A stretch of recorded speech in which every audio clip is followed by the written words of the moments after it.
volgens hierdie toelie my ons Sela se rapport betaal ons arme taxpayers deur ons poeftubes. Fokkens sak vir 'n beeskraal.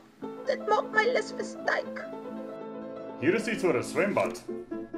Wat is daai? Julle gaan my nie glo nie. Die swembad. Dis vir veiligheid teen AIDS. Die swembadwater was die AIDS af. Koste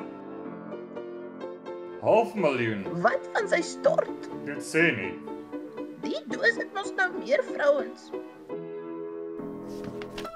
Dis baie geld. Kan hy swem? Swemvlekkies aangekoop, 50,000 elk. Tipies.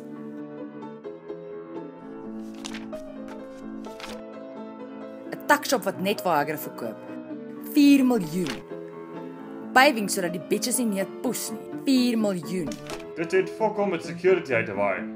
Alles saam kos 250 miljoen rand. Ja, daar's rente. O, donder. En dis om een poes in ons land happy te hou, terwyl meer as 40 miljoen mense elke fucking aand honger gaan slaap en elke bliksemse verkiesing weer vir dieselfde party vote in die verkiesing. Wanneer sal hy fokol? Ja, blykbaar as Jesus terugkom aarde toe.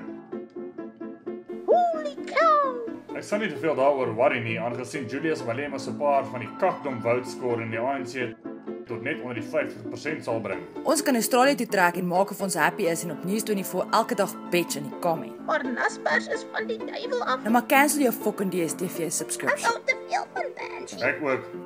Ek like die sex scenes. Jessie, ek het nou lekker velle geklap in die stort, hoor. Nou, lê opwindende tye vorentoe.